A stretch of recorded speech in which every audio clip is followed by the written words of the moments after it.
¿Qué va a pasar cuando... ¿Qué va a suceder cuando estos puntos D4' y D2' se pongan en contacto?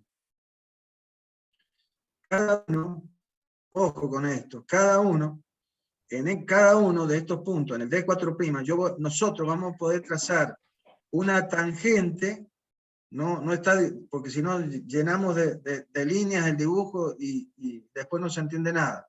Yo podría trazar una tangente a la envolvente roja en el punto D4', ¿sí? Y en ese punto tendremos una normal a esa tangente y por lo tanto la envolvente, que es a su vez tangente al círculo base. Lo mismo vamos a poder hacer sobre la envolvente S correspondiente al engranaje 2. Podemos trazar una tangente a esa envolvente y vamos a poder trazar una normal a esa tangente que va a ser tangente al círculo base. Cuando vienen a rendir, cuando hacen este dibujo, trazan una línea, esta que debiera ser la normal al perfil, que es tangente al círculo base, no la hacen tangente, la hacen para cualquier lado. Y a esta la hacen para allá, para arriba, no la hacen tangente. Eso me dice a mí que no entienden la situación, porque acá este perfil cumple con esa situación. Cualquier punto de la envolvente va a cumplir con que nosotros vamos a poder trazar una normal al perfil que va a ser sí o sí tangente al círculo base, básicamente. Entonces, cuando hagamos mover a estos dos engranajes en un movimiento hacia la izquierda, por ejemplo, estos dos puntos se van a ir acercando hasta que se pongan en contacto. Cuando esos dos puntos se pongan en contacto, D2' con D4', ¿qué se imaginan que va a pasar con estas normales? La normal correspondiente a S y la normal correspondiente a W. Y se van a poner colineales, porque son normales. Y cuando estos dos puntos se toquen, estas dos normales se van a poner colineales, como están acá estas dos normales, que se hicieron una única normal. Por lo tanto, cuando D2' y D4' se pongan en contacto, estas dos normales se van a poner colineales y la única posibilidad es que lo hagan sobre esta misma línea. Entonces, para este par de puntos también se cumplirá que la normal común a ambos perfiles en el punto de contacto, que va a ser este nuevo punto que va a ser por acá, por decir un valor, esas dos normales se van a convertir en una sola que va a cortar a la línea que une los centros en el mismo punto M, cumpliéndose, por lo tanto, la ley fundamental del engrane, que dice que la normal a ambos perfiles en el punto de contacto debe cortar la línea que une los centros en un punto, el cual debe permanecer fijo durante toda la transmisión de movimiento, es decir, para todos los puntos de contacto entre los dos perfiles. Bien, fíjense, yo dije que estos dos puntos se van a ir moviendo los dos perfiles en la rotación de ambas ruedas, se van a ir moviendo hasta que se pongan en contacto. ¿Y dónde se van a poner en contacto? Y sobre esta misma línea. ¿A dónde? Y no me importa, será ahí, será ahí, será ahí, será ahí, a donde sea. Lo que sí sé es que van a estar sobre esta línea, que es la normal común a ambos perfiles en el punto de contacto. Pero como todos los puntos de contacto entre estos dos perfiles se van a encontrar sobre esta misma línea, esta línea recibe su tercer nombre. ¿Cuál es el tercer nombre? Es la línea de engrane, porque es el lugar geométrico de todos los puntos de contacto entre los dos perfiles. Otra pregunta de parcial. ¿Qué es lo que es la ley? ¿Qué es lo que es la línea de engrane? Es el lugar geométrico de todos los puntos de contacto entre los dos perfiles.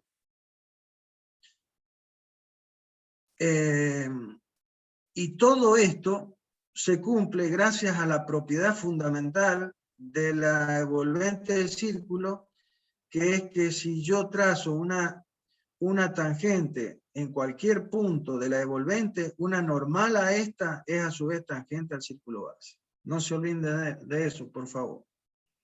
Bien. Acá, a continuación, lo que vamos a ver es un concepto fundamental y otra de las propiedades fundamentales que particularizan al perfil de envolvente de círculo y que lo clasifica en el hecho de ser uno de los perfiles más utilizados en la industria. O sea, ha sido elegido como un perfil común en la construcción de la mayor, en el gran porcentaje de los engranajes, por justamente la propiedad que vamos a ver a continuación. Fíjense, nosotros vamos a definir dos triángulos acá. Va a aparecer un triángulo verde y va a aparecer un triángulo rojo. ¿Ah? Bien. ¿Qué pasa para ubicarlos en el tema? A ver, un segundito. Un segundo. Acá. Vamos a ir un cachito hacia adelante. Un cachito hacia adelante para que entiendan. Mire, cuando nosotros diseñamos un sistema de engranaje, lo hacemos, como dije, el cálculo cinemático de los engranajes es como si fuera un par de ruedas de fricción. Entonces lo hacemos en función, acá no nos importan los dientes, sino nos importan las circunferencias primitivas, básicamente, que son como esas ruedas de fricción imaginarias que transmitirían con la misma relación de transmisión que las ruedas dentadas. Pregunta de parcial. Entonces, es como que los engranajes son realmente las dos ruedas de fricción que hacen contacto en el punto M, que es acá, el punto de contacto, el punto M, que es el punto de paso, también llamado, el punto M también se llama punto de paso, por eso las circunferencias primitivas también se llaman circunferencias de paso. Bien. Pero cuando se hace, volviendo a lo que quería decir, el diseño se hace para una determinada distancia entre ejes. Este punto de acá me da el centro de rotación del engranaje, ¿está bien? Y también me da el radio de paso del engranaje, ¿ven? Y para el de arriba, que es el piñón, también tengo el radio de paso del piñón, que es el radio de la primitiva también, que las dos circunferencias son tangentes en este punto. Y hemos dibujado los dos perfiles o los dos dientes en ese punto, en ese instante en que los dos dientes pasan por la línea de centro, básicamente.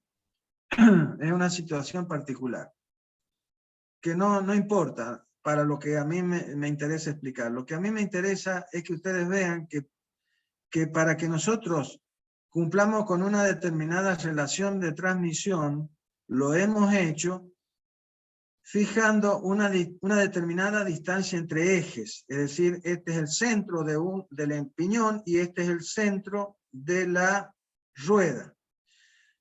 Bien, eso mientras está todo en planos, ¿sí? En el sector de ingeniería, donde se realizan los planos, los cálculos y todas esas cosas. Pero después todo eso pasa a la manufactura. Y estas dos piezas van a estar dentro de una caja, de un bastidor. Acuérdense que son dos piezas, dos eslabones, que van a estar relacionados a un bastidor, a una parte fija que los va a contener. Esa parte fija es lo que se llama la caja de velocidades o la caja, bastidor, donde van a haber practicado dos agujeros en las caras paralelas por donde se van a colocar los ejes. A ver si lo vemos.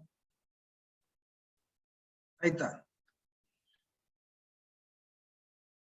Acá tengo un sistema de engranajes, que están montados sobre sus ejes, y todo esto tomado a una parte fija.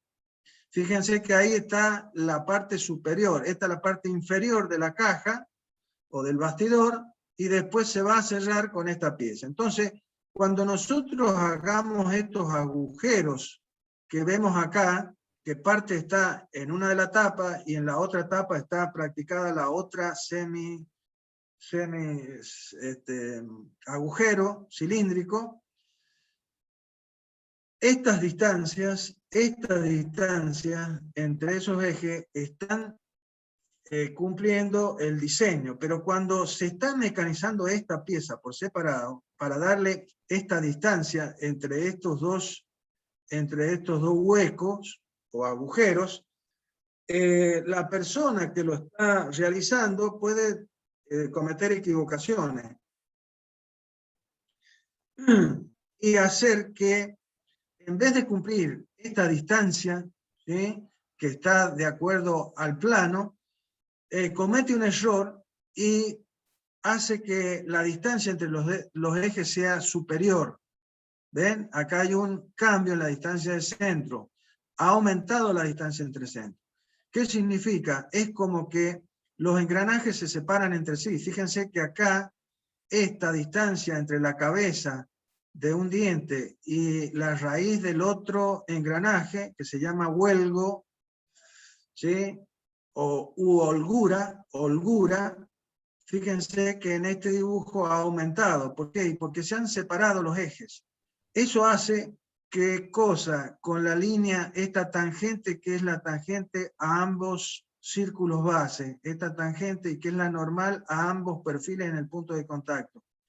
De este dibujo a este dibujo, ¿qué le ha pasado a esta línea? Y ha cambiado su pendiente. Pasó de ser 20 grados a ser 23 grados. Esto, como ya vamos a ver, va a tener complicaciones en cuanto al tema de la fuerza, pero acá en la geometría, ¿qué ha variado? Y ha variado la distancia de los radios. Acá yo tenía una distancia OM y OM, y aquí pasó a ser otro valor, ¿sí? Entonces, si la relación de transmisión dependía de estos radios, ¿sí?, entonces quiere decir que si yo cometo un error en la distancia entre los ejes cuando mecanizo la caja, el sistema mecánico va a tener otra relación de transmisión distinta a la que yo diseñé. Bien, eso es lo que podríamos pensar, pero resulta que no es así. No es así. Y es por lo siguiente. Fíjense que nosotros definimos dentro de esta geometría un triángulo. Vamos a ver que podemos definir un triángulo entre la línea de centros, la tangente común a ambos perfiles en el punto de contacto y los radios base de cada uno de los círculos base. Entonces tenemos este triángulo verde acá y este triángulo rojo acá. ¿Cómo van a ser estos dos triángulos entre sí? Y van a ser semejantes, por lo que ya sabemos. Este ángulo va a ser igual a este ángulo por opuestos por el vértice. Ese ángulo es igual a este ángulo porque son de 90 grados. Por lo tanto, este ángulo tiene que ser igual a este ángulo. Por lo tanto, podemos hacer una proporcionalidad entre estos dos triángulos, donde este lado del triángulo es el radio primitivo de este engranaje. Y este lado de este triángulo, que son las hipotenusas, fíjense que son las hipotenusas de los triángulos, es el otro radio o segmento OM, que la normal define al interceptar a la línea que une los centros. O son los segmentos O4M y el O2M que coincide con los radios primitivos R4 y R2. Entonces, la relación de transmisión omega 2 sobre omega 4, que es igual a la inversa de los segmentos que sobre la línea que une los centros determina la normal común a ambos perfiles en el punto de contacto, o sea, acá está el punto de contacto. La normal a ambos perfiles en el punto de contacto, que es el D, intercepta la línea que une los centros en un punto que denominamos M. Bien. Y eso define dos segmentos, MO4 y MO2. Y eso me define la relación de transmisión en forma inversa a esos segmentos. Pero resulta que por la definición de circunferencia primitiva, estos segmentos también son iguales a los radios primitivos de las circunferencias primitivas, pero las primitivas son imaginarias. Y cuando separamos estos centros entre sí por un error, estos segmentos van a variar. Este radio R4 y este radio R2 van a variar, por lo tanto variaría la relación de transmisión. Ahora resulta que si nosotros a través de estos dos triángulos vemos, o a través de la semejanza de estos triángulos, podríamos decir que esta hipotenusa es a este lado adyacente, que es uno de los radios base, igual a quién, a esta otra hipotenusa que de este triángulo, o como esta hipotenusa, mejor dicho, es al radio adyacente correspondiente a este triángulo, que será el radio base 2. Por eso la relación de transmisión también la puedo dar en función de estos segmentos que son el O4E, O4E, que es igual al radio 4, base. Y O2C, que es el radio base 2. Entonces, estamos poniendo la relación de transmisión en función de los radios base, de los círculos base de cada engranaje. Y estos círculos base están fijados por el diseño, y los perfiles de ambos engranajes han sido generados a partir de estos círculos base. Por lo tanto, por más que nosotros separemos a los engranajes entre sí, el valor de los radios base no varía. Por lo tanto, la relación de transmisión no va a variar. Es decir, vuelvo a repetir, para los perfiles de envolvente, para los engranajes fabricados con perfiles de envolvente, por más que hayan errores de fabricación en la distancia entre los ejes, o sea que se separen los ejes entre sí, la relación de transmisión va a ser constante, va a ser la misma, no va a variar. ¿Estamos de acuerdo? Y eso es porque la relación de transmisión está en función de los radios base, y los radios base son reales y están fijados desde el principio del diseño. Por eso, por más que los separemos a los engranajes, no va a existir, no va a haber variación en la relación de transmisión diseñada o fijada por diseño. Bien, esta es una de las propiedades fundamentales por las cuales se ha elegido al perfil de envolvente como uno de los perfiles que son ampliamente usados en todos los ámbitos, básicamente. Bien, pregunta parcial también, lo que acabo de decir. Bien, el ángulo de presión de los engranajes estamos en condiciones de definirlos en este momento. ¿Y cómo se forma el ángulo de presión en los engranajes? Se forma entre la línea que la normal común a ambos perfiles en el punto de contacto, que es la línea CE, es la normal a ambos perfiles en el punto de contacto, y la tangente a ambas primitivas, que pasa por el punto M. ¿Estamos de acuerdo? Entonces, ojo, que muchos dicen, y la tangente a ambos perfiles en el punto de contacto. La tangente a ambos perfiles en el punto de contacto es la línea que yo estoy mostrando en este momento, que no es más que una normal a ambos perfiles en el punto de contacto. O sea, no es esa, es la línea que es tangente a ambas circunferencias primitivas, ¿sí? Es decir, la línea que pasa por el punto M, ¿sí? Y que representaría la velocidad, la dirección de la velocidad de las dos ruedas de fricción que son las ruedas primitivas. Bien, entre esta línea y la normal se forma este ángulo alfa, que es el ángulo de presión en los engranajes, y que no puede ser cualquiera. Esto está perfectamente normalizado para los engranajes, y los valores son históricamente 14,5, digo históricamente porque fue el primer valor que se eligió, porque lo que se busca es que este ángulo sea lo más pequeño posible, por algo que ya vamos a tratar, que son las fuerzas, ¿no? Ya lo vamos a ver. Pero que luego se eligió valores tales como 20 y 25. Ojo, no es entre 20 y 25, es o 20 o 25.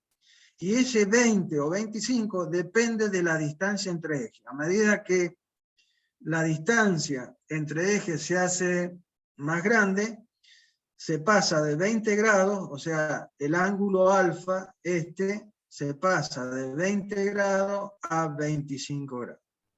El valor 14,5, como vemos, acá está tachado. ¿Por qué? Porque se ha dejado de usar. Históricamente, como dije, se usaba ese y se dejó de usar. ¿Por qué? Porque genera problemas en los engranajes, o mejor dicho, no genera, ayuda a que en ciertas aplicaciones se llegue al caso de interferencia de los ejes, e interferencia de los engranajes, que es un tema que espero que lo pueda explicar, pero si no está explicado en las clases anteriores. O sea que lo mismo lo van a poder escuchar. La interferencia es el hecho que los engranajes se chocan entre sí. ¿Por qué? Porque hay una parte del perfil que no cumple con el de ser devolvente. Por lo tanto, no cumple con la ley fundamental del engrane. Eso ya lo vamos a ver si Dios quiere. Y este ángulo tan pequeño de 14,5 ayudaba a que se generara ese problema. Bien, por eso lo normal es que tenga 20 grados o 25 grados, este ángulo de presión. ¿Con qué está relacionado este ángulo de presión? Con la fuerza a transmitir. ¿Por qué? Porque la línea, acuérdense que yo he venido diciendo que cuando nosotros transmitimos fuerza o movimiento, lo hacemos según la línea normal a ambos perfiles en el punto de contacto. ¿Estamos de acuerdo? ¿Y quién es la normal a ambos perfiles en el punto de contacto? Es esta misma línea, la normal a ambos perfiles en el punto de contacto, o la que también hemos definido como la línea de engrane, o como la línea que es tangente a ambos círculos bases. ¿Ah? Bien.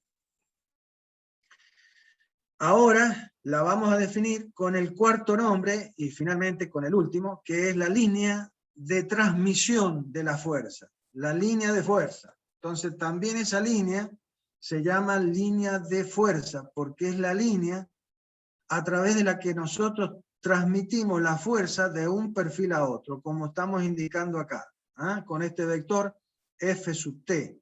fuerza total que yo transmito de un perfil a otro, es decir, de un engranaje a otro engranaje.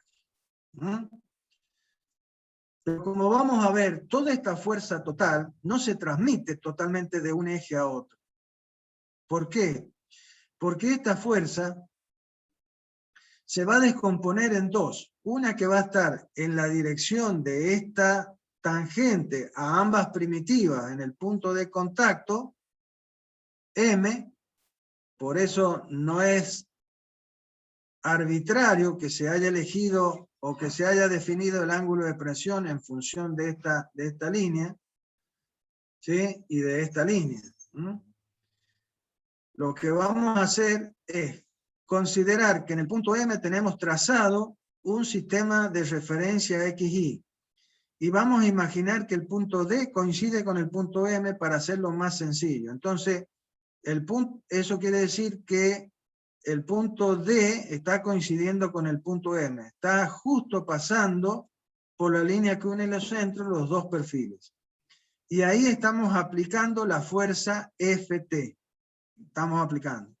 Y la vamos a descomponer en un eje X, que es la tangente a ambas primitivas en el punto de paso, y en un eje Y, que es el eje de la línea que une los centros.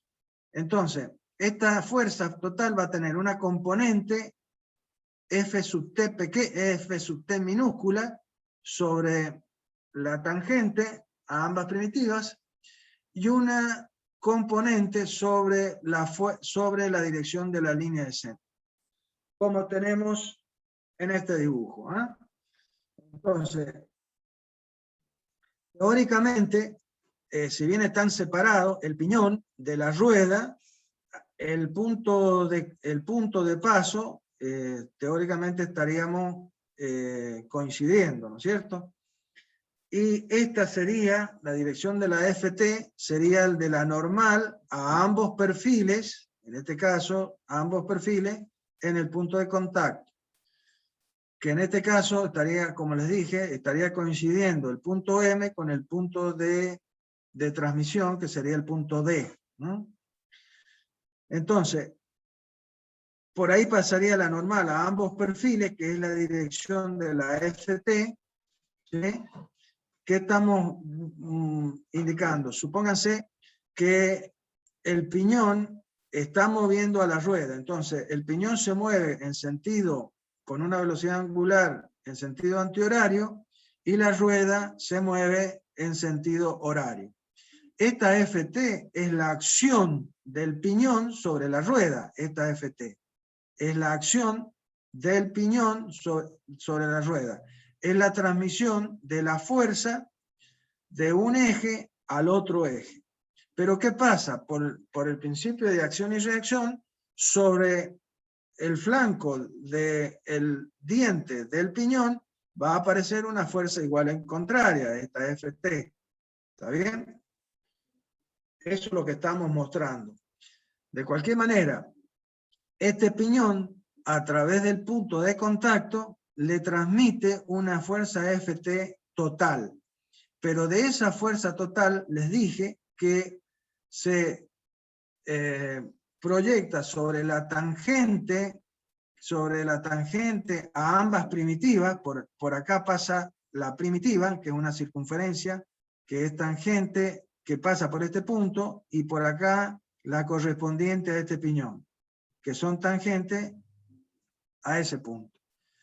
Y esta sería la tangente a ambas primitivas en el punto de contacto. Sobre ella hemos proyectado la fuerza Ft mayúscula, que me define la Ft, que le llamamos fuerza transversal, y sobre la línea que une los centros, la fuerza R, que se llama fuerza radial. Bien. Entonces, la Ft la hemos descompuesto en la Ft minúscula y en la FR que es la fuerza radial. He vuelto a esto para que ustedes vean, para que ustedes puedan entender cuál de las dos ¿cuál de las dos es la que se transmite de un eje a otro? ¿La FR o la FT? Esta es una pregunta común en la presencialidad, que la hago para ver qué es lo que recibo en respuesta.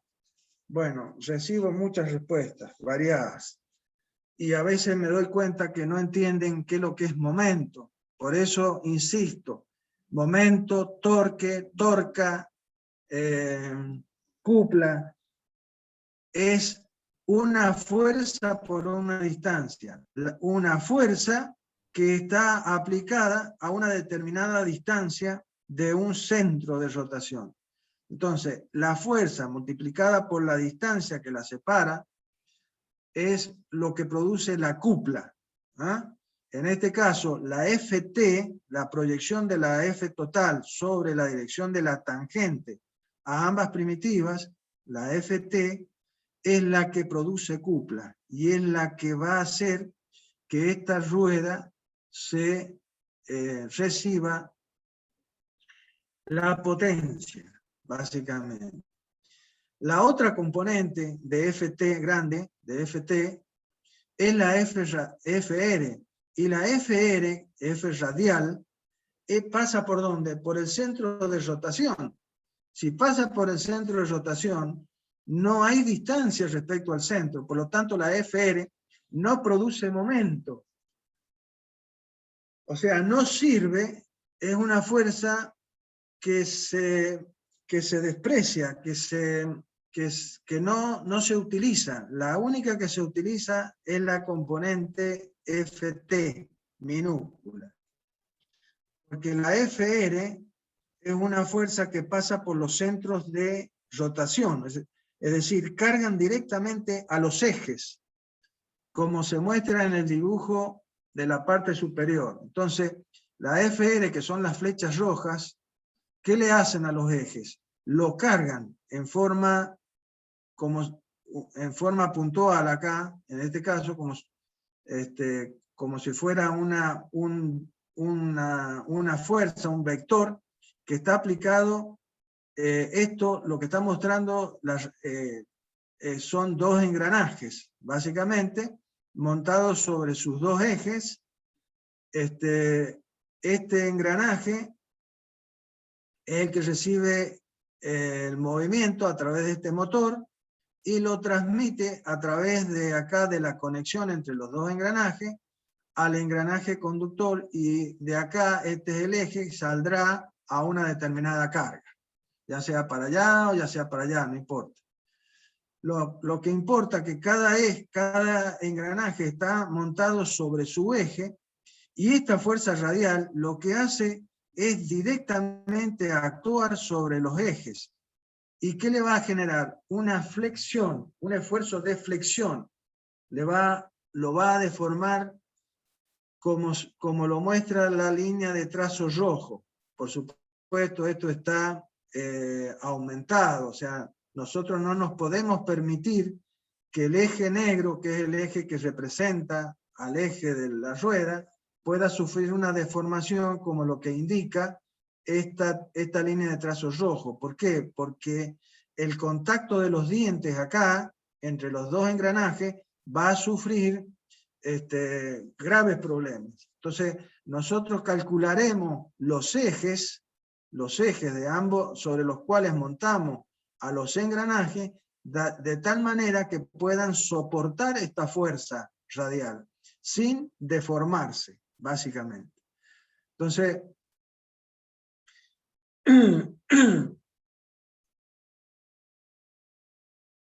¿cuál es el tema del ángulo de presión? El ángulo de presión existe porque debemos generar ranuras sobre las ruedas, sobre los círculos base. Si no, serían un par de ruedas de fricción. Fíjense que la tangente a ambas primitivas, ¿sí?, es la dirección de la fuerza que realmente produce la cupla, y es la que realmente se transmite de un engranaje a otro, un eje a otro de los engranajes. es realmente la que se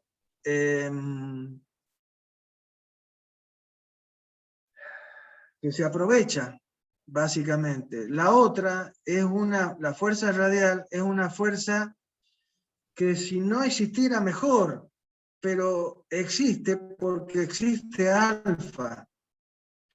Porque si no existiera alfa, estaríamos transmitiendo con este par de circunferencias primitivas que representan un par de ruedas de fricción que transmitirían con la misma relación de transmisión. Es decir, fíjense, las primitivas serían estas ruedas de fricción que transmitirían la fuerza y que realmente es la fuerza que realmente se transmite.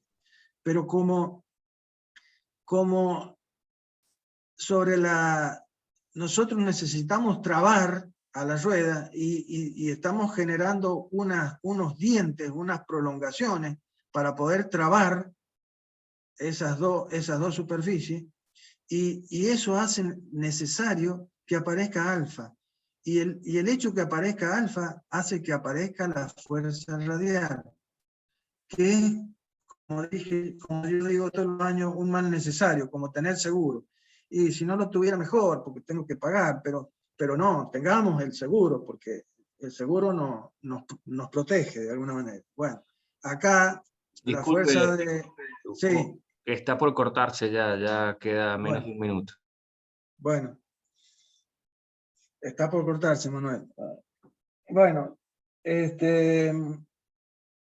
vamos a seguir el martes, y el martes seguro que voy a terminar con esto. Seguro, seguro.